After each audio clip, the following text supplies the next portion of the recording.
Tudo bom com vocês? Tudo bem? Eu estou bem. Bom, vamos continuar o nosso papo aqui, finalizando aí esse assunto e vamos que vamos. Hoje, essa semana, ficou aí a página 55 a 64. Pouquíssima coisa, né? Quase nada. Lembram do que eu falei da semana passada, né? do vídeo passado, da semana passada, como queira? Nós falamos aí basicamente sobre as cidades importantes, né? Daquele conceito de regionalização a partir do desenvolvimento técnico, né? Científico e informacional que Milton Santos, né? Um grande geógrafo brasileiro, pensou aí para o Brasil, né, de acordo com o seu nível técnico, né, de cada região. Então, o Brasil nessa divisão ficou aí em 4 regiões, né, com a Amazônia, Nordeste, Concentrado e Centro-Oeste. Nós já conversamos sobre isso no vídeo passado. Lembrando que isso é apenas conceitual, tá? Porque o correto ainda, do ponto de vista, né, de planejamento, né, de planejamento regional, né, pelo Tesouro Nacional, né, pelo Ministério da Fazenda, pelo Ministério do Planejamento e tal, é de acordo com o IBGE, né, que são as 5 regiões que nós conhecemos, tá? Não 4, como essa aqui é a 4, né?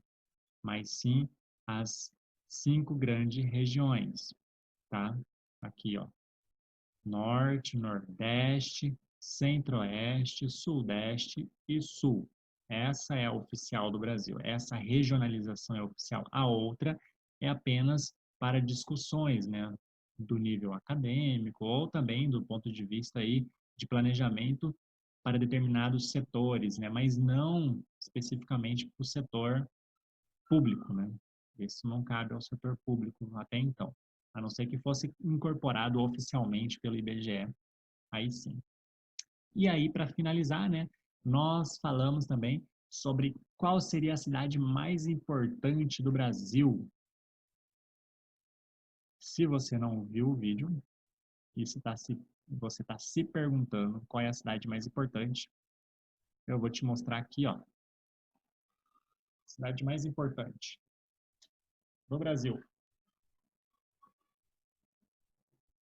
Hum, reconhece isso? Não é uma girafa, mano. Isso aqui, ó, é a mancha urbana de São Paulo, né? Nós conversamos isso. São Paulo é a cidade mais importante do Brasil. E se uma nave alienígena descesse na Terra aqui e quisesse ir na cidade mais importante, muito provavelmente ela poderia ir em Tóquio, poderia até mesmo em Nova York, tá? A nível nacional também Brasil, tá? A nível internacional Brasil também é uma caracterizaria nesse nível, tá? Claro, cada uma com suas especificidades. Vamos finalizando aqui, né? Falando um pouquinho sobre esse conceito aqui de Big Data, tá? Só para fechar da semana passada, né? Que ficou na página, né, decorrente. Big Data nada mais é do que a análise de um grande volume de dados, né? Por supercomputadores, né? Você precisa de um software, um hardware muito bem muito tecnológico para determinados números de análise de dados, né? Por exemplo, quando a gente fala, vamos analisar aqui bilhões e milhões, né, de gigabytes aqui de informações. Cara, o meu celular não aguenta. O meu às vezes aguenta, dá uma travadinha, mas ele suporta. Não estou falando disso. São grandes dados mesmo, número muito grande de dados coletados que são analisados a partir de supercomputadores aí. Isso é o conceito aí de Big Data, tá? Grandes volumes de dados, uma técnica conhecida como Big Data. E aí aqui traz uma breve introdução não, um breve, como se diz, um artigozinho, né, falando sobre uma iniciativa aí do Banco Mundial para melhoramento, né, do trânsito caótico em São Paulo, né? Para quem já foi em São Paulo, se você já foi em São Paulo, você sabe o que eu estou falando. O trânsito lá não é de Deus. É uma coisa horrível. E Rio de Janeiro, eu acho que não sei qual que é pior. Rio de Janeiro e São Paulo são parecidos com o trânsito. Caraca, é muito trânsito. Meu Deus, eu não suportaria viver numa cidade dessa. Às vezes aqui na minha cidadezinha, aqui em Campo Grande, a gente já fica, tá na frente, vai logo mesmo. Lá em São Paulo, filho, é muito tenso. Mas, bom, então esse artigo traz aqui, né, uma iniciativa aí do Banco Mundial para melhorar esse trânsito. Como, né? Principalmente com relação aos ônibus, né, os fluxos dos ônibus. Então eles analisaram aí, colocaram, instalaram GPS em todos os ônibus de São Paulo, né? E ficaram coletando dados, né, para saber onde mais que esse ônibus anda, qual, né, fizeram um mapeamento digital do ônibus, juntamente com o mapeamento digital das pessoas que pegam esses ônibus, quanto tempo elas ficam dentro dos ônibus, né, e quais são os horários de pico, né, que fica lotado esses ônibus. Tudo isso para analisar e melhorar essa infraestrutura, né. Isso é muito comum, né, com a tecnologia e tal, isso facilita muito.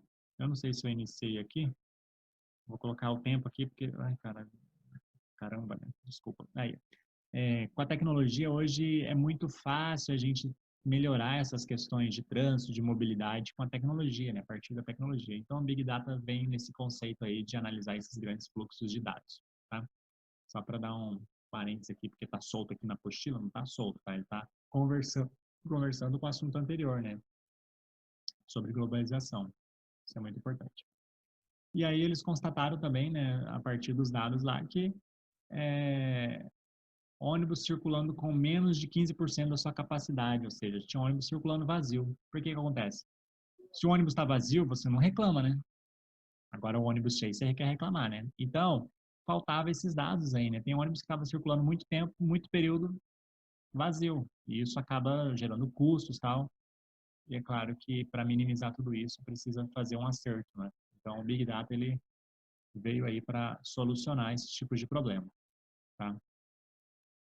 Agora, para finalizar o assunto, né, a gente vem falar de turismo no Brasil. A gente sabe, né, que o Brasil é um país é, bem turístico até, né? Aí a gente tem as cidades primordiais, né, que o turista vem, né? Quando se fala em nível mundial, né, a nível nacional, né, Rio de Janeiro é como se fosse o cartão postal do Brasil, né? Mas é claro que isso vem perdendo um pouco de efeito, não só por conta de todas as mazelas que lá ocorrem, né, como por exemplo a criminalidade e tal, e a insegurança, mas por outros quesitos também, porque atualmente é, o interior do Brasil também vem ganhando muito espaço na questão do turismo, tá? O interior, Mato Grosso do Sul, sabia que vem muito gringo aqui visitar o Pantanal, né? Porque está no Mato Grosso do Sul, porque o Pantanal, né, além de ser um importante bioma aqui para a região do Brasil, né, e se tratando a nível mundial, é a maior área alagável do mundo, né? A maior, a maior de todas, do mundo inteiro. Tem o mundo inteiro que tem regiões alagáveis, o Pantanal é a maior, tá? Então, tem muitas peculiaridades, né, essa natureza do interior, diferente do que Rio de Janeiro, praia, né? Rio de Janeiro, praia, claro, tem suas belezas cênicas, né, que a gente chama, beleza natural, floresta, tal. Isso vem crescendo também nos últimos anos. Por conta de tudo, o Rio de Janeiro recebe muito mais turistas por conta da infraestrutura, né,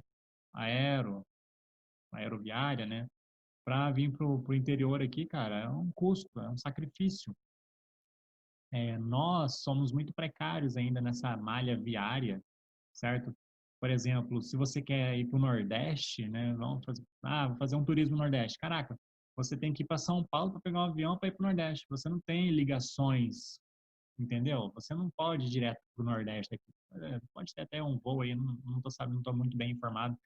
E meus últimos voos foram só para Miami e Europa, então eu não sei do Brasil, tá? Resumindo, não sei do Brasil. Mas acontece muito isso, né? O estrangeiro que chega aqui no Brasil, chega ou via São Paulo, chega via Nordeste aí, e aí ele precisa ficar viajando para lá e para cá para chegar aqui no interior. E mesmo quando chega aqui no interior, tem regiões que é acessível apenas de carro, né, de ônibus e tal, então é muito complicado. Isso deixa muito a desejar.